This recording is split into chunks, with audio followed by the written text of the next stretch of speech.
I started when I was 16. I was a normal kid.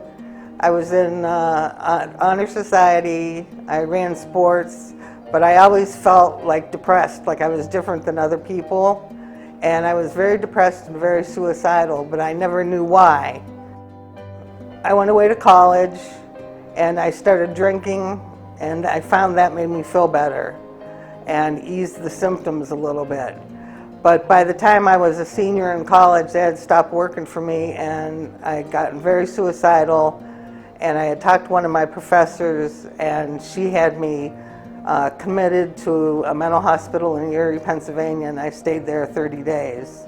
And I got diagnosed there with manic depression, which they call bipolar now. But it was something that we didn't talk about in my family. After I got out of the hospital, no one even mentioned it really. It was really a stigmatized at the time. I took myself off my medication when I was about 23, and I started drinking and using again. And still going through that depression. I can remember laying in bed at night and just wishing I wouldn't wake up in the morning. My mom died in 2002, and we buried her on a Saturday, and my father passed away the next day. So I was an only child, and for the first time in my life I had to be forced to be an adult. And that was probably the most difficult time of my life. Finally, I was still using, and I decided I needed to go into treatment. So I put myself into Oak House. When they finally found the right combination of medication for me, it was like night and day. I've been sober ever since. And I've had some ups and downs since I got sober. Of course, I went to jail for a while, which wasn't a pleasant experience. And then I got out of jail and I couldn't get a job because of my felony record. So I went back to school and I got my associate's degree, went on to get my bachelor's, and then went on to get my master's.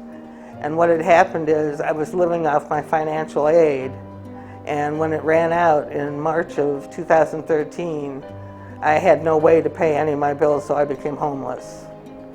And I actually lived on a couch for about a week, and then I lived in a tent for almost 2 months until I went into North Coast House.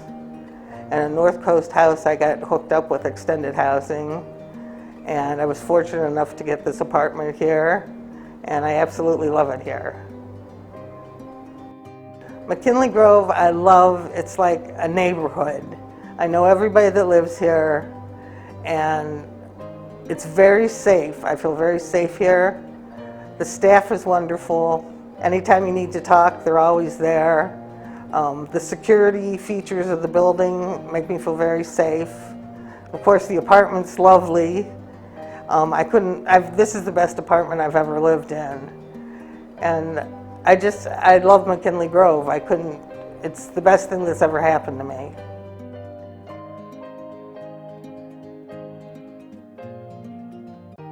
I didn't come from a lot of money, my sisters and I didn't.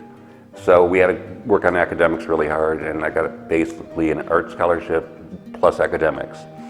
And I completed the degree there for bachelor's, and then I decided I wasn't ready with my artwork. So I had a professor recommend me for Ohio University. My two professors wrote me good cover letters, recommendation letters, and I ended up with a full scholarship for 2 years at OU, and I got my master in fine arts. When I graduated in '89, I was very positive, had a very positive outlook, and my mom was having a balance problem walking. Long story short, within that first year she was diagnosed with MS.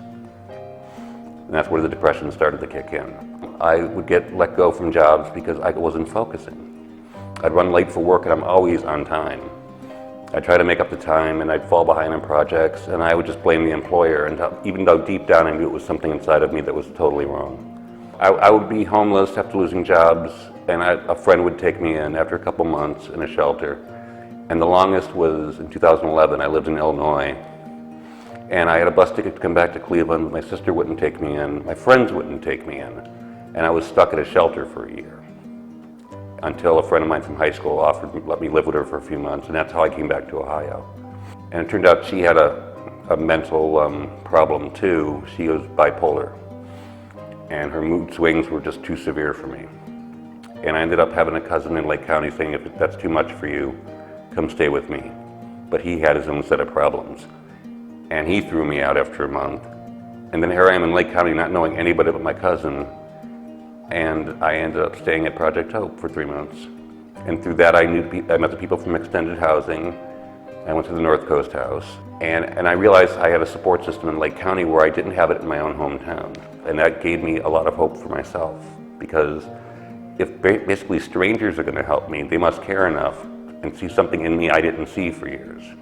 Hope. And now I have that back, and I'm getting stronger and stronger. McKinley Grove, I met some new friends here because I found out, as I said, it doesn't matter how we ended up in a similar environment. It doesn't matter which path we fell down. I would say path we took. We didn't really decide to take some of these paths, and sometimes we made mistakes. We share stories, and I feel less alone than I did. And it's a comforting feeling. It's just like my new home. It's a feeling of not being alone anymore.